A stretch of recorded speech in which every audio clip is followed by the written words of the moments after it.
আসসালামু আলাইকুম ওরহমতুল্লাহ। আপনাদের সাথে কথা বলছি প্রফেসর ডক্টর মোহাম্মদ মহিউদ্দিন উজ্জ্বল।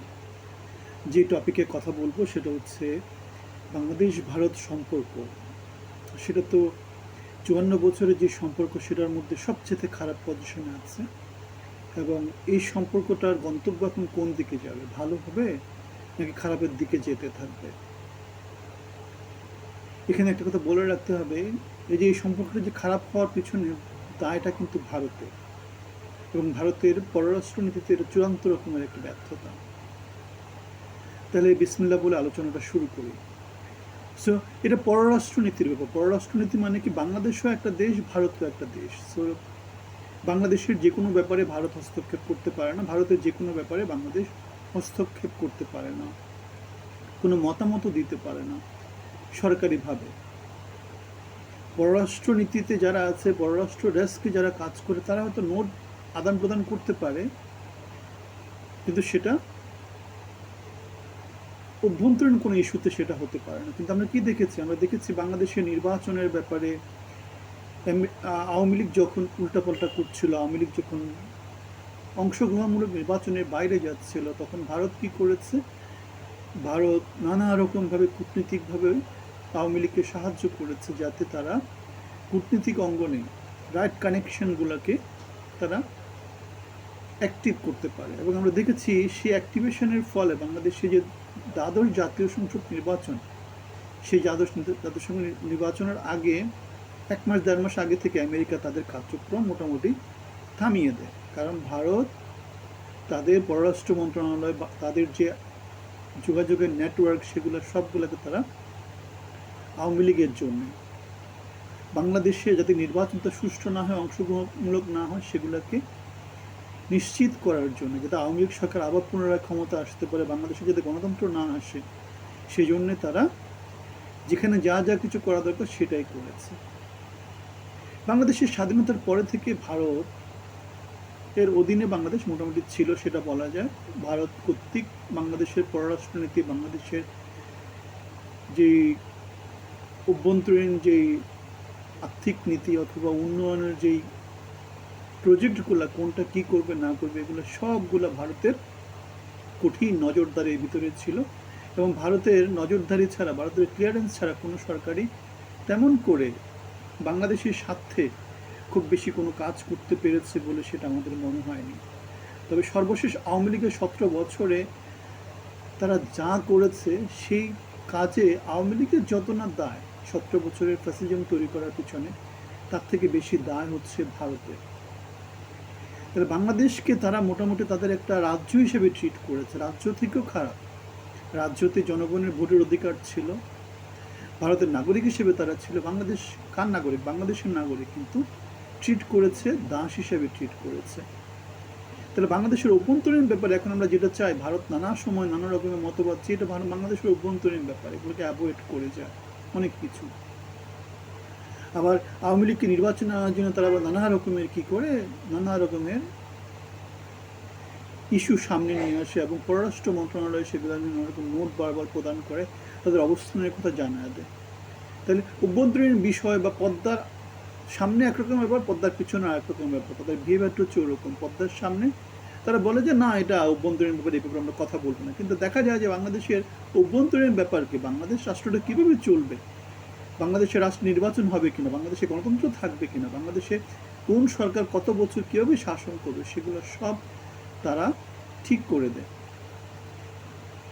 তাহলে এই যে ভারত তাদের ইন্টারেস্টে বাংলাদেশকে যে এইভাবে তারা শাসন করেছে, এভাবে যে ৫৪ বছর ধরে প্রাধান্য বিস্তার করেছে, সে প্রাধান্যটা গত ১৭ মাস ধরে নাই। তাহলে এটা ভারত অনেকটা ব্রিটিশ সাম্রাজ্যের মতো একটা ক্রাউন জুয়েল হিসেবে তারা এটাকে হারিয়ে ফেলেছে। এ ব্যাপারে সন্দেহ থাকার কোনো কারণ নেই। বাংলাদেশ ভারতের অর্থনীতির জন্যে, ভারতের নিরাপত্তার জন্যে, ভারতের বৈশ্বিক আধিপত্যর জন্যে অনেক গুরুত্বপূর্ণ একটা লোকালিটি।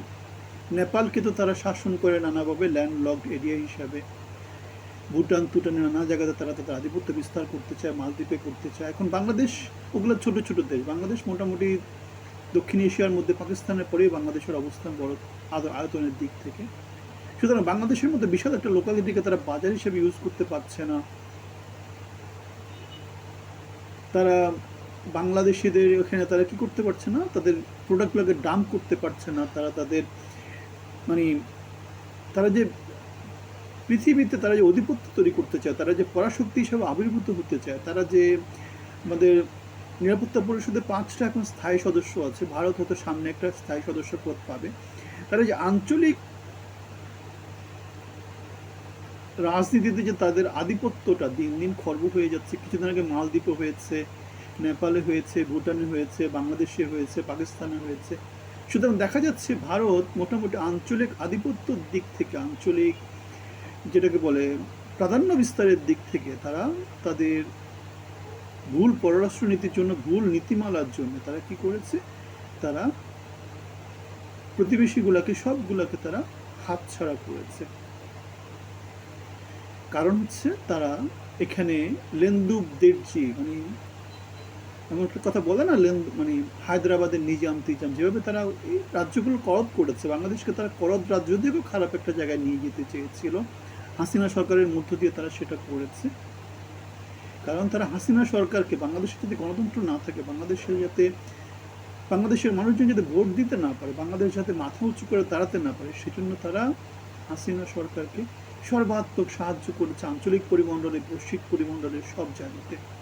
সর্বশেষ হাসিনা সরকার পালিয়ে যাওয়ার সময়, হাসিনা পালিয়ে যাওয়ার কথা ছিল না, কিন্তু ভারতের শীর্ষ পর্যায়ে কোনো একজন ব্যক্তির ফোন আলাপের ফলে হাসিনা বাংলাদেশের সামরিক বাহিনী প্লেনে করে সে চলে যায়, এবং সে অ্যারেঞ্জমেন্টটা পর্যন্ত ভারত করে দিয়েছে, সেটাই আমরা জানি।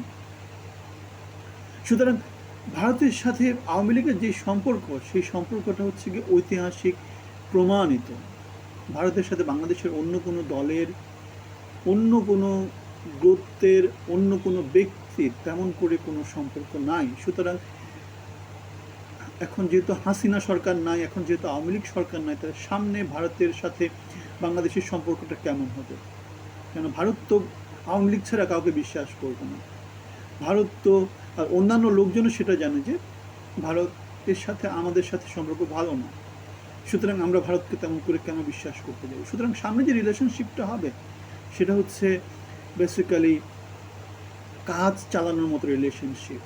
ভারত বাংলাদেশকে হারিয়েছে সেটাই বলা যায়। এতদিন তারা যেভাবে হাজার হাজার কোটি টাকার বাণিজ্য উদ্বৃত্ত থাকতো, বাংলাদেশে তাদের প্রোডাক্টগুলোকে ডাম্প করতে পারতো, বিশাল রকমের প্রফিট করতে পারতো, তারা যে প্রোডাক্টগুলো পৃথিবীর কোনো দেশে বিক্রি করতে পারতো না, সেটা বাংলাদেশে বিক্রি করতে পারতো। সুতরাং তারা তাদের জিডিপির বড় একটা অংশ বাংলাদেশের উপর ডিপেন্ডেন্ট ছিল, কারণ বাংলাদেশের 20 কোটি মানুষের বিশাল একটা বাজার, ছোট একটা লোকালিটির মধ্য দিয়ে ভারত তাদের প্রোডাক্টগুলোকে ডাম্প করতে পারতো। বাংলাদেশের চিকিৎসা সেবা বলতে কিছুই ছিল না, সবগুলো ভারতের উপর নির্ভর ছিল। পশ্চিমবঙ্গের চিকিৎসা সেবাগুলো সবগুলো এখন বসে আছে মাদ্রাজ, বোম্বাই, নানা জায়গাতে যে চিকিৎসা সেবাগুলো সব বসে আছে। বাংলাদেশ কেন্দ্রিক মানে বাংলাদেশে যে বিদেশি নীতিগুলো মানে চলে, সেগুলো বেসিক্যালি ভারত কেন্দ্রিক নানা এমবেসি থেকে চলে। এখন ভারত যেহেতু বড় একটা দেশ, তাদের যেহেতু বড় নেটওয়ার্ক আছে, তারা বাংলাদেশকে নানাভাবে ক্ষতি করতে পারে। এখন বিএনপি জামাত কেন্দ্রিক যে বাংলাদেশের নতুন যে শাসন ব্যবস্থা, সেই শাসন ব্যবস্থা বিরুদ্ধে ভারত কীভাবে বিহেভ করবে সামনে, সেটা কিন্তু আমরা দেখতে পাচ্ছি জয়শঙ্করের বাংলাদেশে আসার মধ্য দিয়ে, তারেক জিয়ার সাথে বৈঠক করার মধ্য দিয়ে আমরা দেখতে পেয়েছি ভারতের প্রতিরক্ষামন্ত্রী রাজনাথ সিংয়ের বাংলাদেশের এমবেসি হাই কমিশন যেটা আছে দিল্লিতে, সেখানে গিয়ে শোকবার্তায় সাইন করার মধ্য দিয়ে বেসিক্যালি ভারত যেটা চাচ্ছে যে আওয়ামী লীগ তো নাই, এখন আমাকে চলতে হবে, আমাকে আমার অর্থনীতিকে চালু রাখতে হবে, আমার প্রোডাক্টগুলোকে ডাম্প করার ব্যবস্থা করতে হবে। ভারত এখন বাংলাদেশে মোটামুটি একটা কাজ করার মতো রিলেশনশিপ তৈরি করতে চাচ্ছে, যেই সম্পর্কটা গত 17 মাস ধরে ইউনূসের আমলে তেমন করে ছিল না। সুতরাং বাংলাদেশের সাথে আওয়ামী লীগের যে সম্পর্ক, সেটা হচ্ছে আদিম এবং অকৃত্রিম। অন্য কোনো দলের সাথে, অন্য কোনো ব্যক্তির সাথে, অন্য কোনো রাজনৈতিক নেতৃত্বের সাথে ভারতের ওই সম্পর্কটা তৈরি হয়নি, এবং তৈরি হতে 54 বছর সময় লাগবে, কিন্তু সেটা তারপরও তৈরি হবে না, কারণ পারস্পরিক অবিশ্বাসের মধ্য দিয়ে সেই সম্পর্কটা।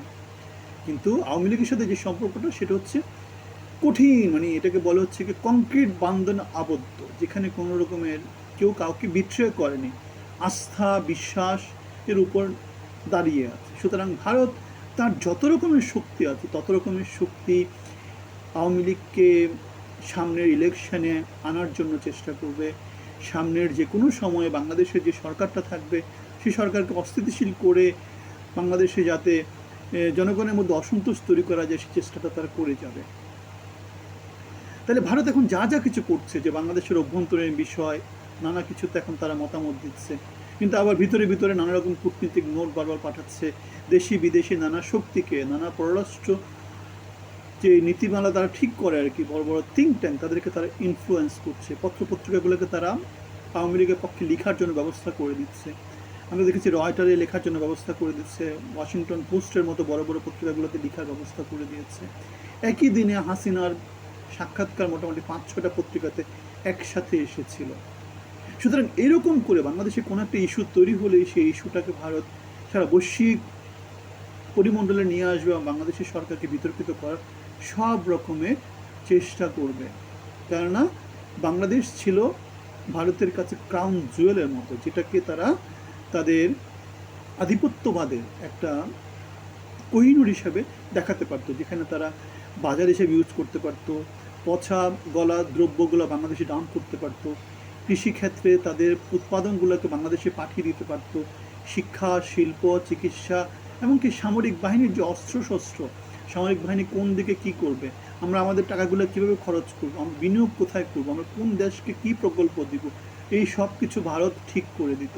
সুতরাং এই অবস্থায় ভারত যেহেতু ওই সমস্ত কর্তৃত্বগুলো হারিয়ে ফেলেছে, এখন তারা চেষ্টা করবে অল্প অল্প করে সেই গ্রাউন্ডগুলো তারা ফিরে পাওয়া, এবং যখন সুযোগ পাবে তখনই তারা কী করবে, সরকার বিরোধী নানা রকমের গ্রুপকে তারা অ্যাক্টিভেট করবে। পার্বত্য চট্টগ্রামে আছে, তারপরে ইস্কন বলে কিছু গ্রুপ আছে, তারপরে সেনাবাহিনীর নানা রকমের অংশকে তারা অ্যাক্টিভেট করতে পারে, এরকম নানা রকমের চেষ্টা তারা করে যাবে। এখন কথা হচ্ছে কি, বাংলাদেশ যেহেতু একটা স্বাধীন সার্বভৌম দেশ, বাংলাদেশ পৃথিবীর অন্যান্য যে 200-300 দেশ আছে সবগুলো দেশের সাথেই বাংলাদেশ তার বৈশ্বিক কার্যক্রম, অর্থনৈতিক কার্যক্রম সেগুলো পরিচালনা করতে পারে। গত 17 বছর আওয়ামী লীগ সরকারের সময় বাংলাদেশ সে কাজটা করতে পারেনি, এমনকি আমেরিকাকে পর্যন্ত বাংলাদেশে মানে মোটামুটি অপমানিত হতে হয়েছে, তাদের পররাষ্ট্র নীতিগুলোকে মোটামুটিভাবে ডাম্পে ফেলে দিতে হয়েছে। কাজের মেয়ে মজিনা ফজিনা বলে নানা জনকে তারা কী করেছে, অপমান করেছে। তারপরে আমাদের পিটার ডি হাসকে তারা কী করেছে আমরা দেখেছি কীরকম কী করেছে, নিরাপত্তা দেয়নি, আনসার মানে নিরাপত্তা দেওয়ার কথা ছিল পররাষ্ট্রনীতি অনুসারে, ভিয়েনা কনভেনশন অনুসারে, সেটা পর্যন্ত তারা দেয়নি, আনসার দিয়ে তাদেরকে নিরাপত্তা নিশ্চিত করতে হয়েছিল, এমন একটা ব্যাপার ছিল। পাকিস্তান বাংলাদেশে গত 17 বছর কিছু করতে পারেনি। এখন ভারত এর আধিপত্য চলে, হাসিনা সরকার পালিয়ে যাওয়ার মধ্যে দিয়ে কমে যাওয়ার পরে থেকে পাকিস্তান তার আধিপত্য তৈরি করার চেষ্টা করছে, তাদের গোয়েন্দা নেটওয়ার্ক বিস্তার করার চেষ্টা করছে, বাংলাদেশের সাথে পররাষ্ট্র নীতিতে মোটামুটি নানা রকমের কাম এগিয়ে যাচ্ছে। করাচি বন্দরের সাথে বাংলাদেশের চিটাগাং সমুদ্র বন্দরের যোগাযোগ স্থাপন হয়েছে, ডাইরেক্ট এয়ারপ্লেন ফ্লাইট চালু হয়েছে, এরকম নানা রকমের কার্যক্রম বাংলাদেশের অনেক আমদানি রপ্তানি পাকিস্তানের থ্রুতে হচ্ছে। পাকিস্তান নানাভাবে বাংলাদেশকে হেল্প করছে। পাকিস্তান যেহেতু সামরিক শক্তির দিক থেকে ধীরে ধীরে এগিয়ে যাচ্ছে, মুসলিম দেশগুলো যেহেতু মোটামুটি আমরা দেখেছি পাকিস্তান এবং সৌদি আরবের মধ্যে একটা প্রতিরক্ষা চুক্তি হতে, তারা কেউ একজন আক্রান্ত হলে অন্য দেশ তাদের পক্ষ হয়ে লড়াই করবে এমন একটা চুক্তিতে আসছে। আবার পাকিস্তানের সাথে চীনের একই রকম চুক্তি আছে, বাংলাদেশের সাথে চীনের সম্পর্কগুলো ভালো। সুতরাং দেখতে পাচ্ছি বাংলাদেশ পাকিস্তানের থ্রুতে, মুসলমান দেশ হওয়ার থ্রুতে, চীনের সাথে বাংলাদেশের সম্পর্ক ভালো হওয়ার থ্রুতে এখন নানা দেশের সাথে বৈশ্বিক সম্পর্ক তারা এগিয়ে নিয়ে যাওয়ার চেষ্টা করছে। মুসলমান দেশ, ইউরোপীয় ইউনিয়ন, মার্কিন যুক্তরাষ্ট্র, পাকিস্তান, চীন, তারপরে আমাদের যেগুলো আছে আসিয়ানভুক্ত দেশগুলো, মালয়েশিয়া, থাইল্যান্ড, সিঙ্গাপুর, ভিয়েতনাম, এগুলোর সাথে সম্পর্ক উন্নয়নের চেষ্টা করছে। সুতরাং বাংলাদেশ যেভাবে ভারতীয় আধিপত্যের মধ্যে ছিল, যেভাবে ভারতের কবজার মধ্যে ছিল, সেই কবজা থেকে বাংলাদেশ বেরিয়ে এসেছে এবং এটা ভারতের জন্য চূড়ান্ত রকমের পররাষ্ট্রনীতিতে একটা ব্যর্থতা এবং ভারতের জন্য চূড়ান্ত রকমের পরাজয়। ভারতের বাংলাদেশের 54 বছরের ইতিহাসে, অথবা ভারতের আমার মনে হয় আর কি, ভারতের 1947 সালের পরে থেকে ভারত স্বাধীন ভারতের যত কিছু, যত পরাজয় হয়েছে তার মধ্যে বাংলাদেশকে এরকম করে হাতছাড়া হওয়া ভারতের একটা কলঙ্কজনক অধ্যায়। পররাষ্ট্রনীতি চলা উচিত ছিল, গণতন্ত্র প্রমোট করা দরকার ছিল ভারতের, কিন্তু ভারত নির্লজ্জভাবে বাংলাদেশকে তাদের কলোনি থেকেও খারাপ হিসেবে তারা ট্রিট করেছে, এবং তার ফল ভারত এখন পাচ্ছে। এখন দেখা যাক, ভারত যেহেতু আঞ্চলিক পরাশক্তি, সুতরাং তারা তাদের চেষ্টা তো আর থেমে রাখবে না, নানা রকমভাবে তারা তাদের চেষ্টাগুলো চালিয়ে রাখবে। বাংলাদেশে যারা সরকারে থাকে তারা কিভাবে ভূমিকা রাখে সেটাও দেখা যেতে পারে। বাংলাদেশের জনগণ যারা আছে তারা কিভাবে সামনের দিনগুলোতে বিহেভ করে সেটাও দেখা যেতে পারে। চক্রান্ত তো থেমে নেই, ষড়যন্ত্র থেমে নেই, ষড়যন্ত্র সবসময় চালু আছে। বাংলাদেশ যেহেতু 20 কোটি মানুষের ছোট একটা লোকালিটি, অভাব অনুযোগ এখানে সবসময় ছিল, সুতরাং বাংলাদেশিদের অর্থনৈতিক মুক্তি যদি না পায় ভারতের জন্য, বাংলাদেশে আবার ফিরে আসাটা, সরকার বদলের দিকে যাওয়াটা, অর্থনৈতিক মুক্তি না আসলে, সাম্য ন্যায় বিচার না আসলে ভারতের জন্য সেটা সহজ হয়ে যাবে। এখন দেখার বিষয় সামনে কি হয়, বাংলাদেশের নতুন সরকার কি করতে পারে। ভালো থাকবেন।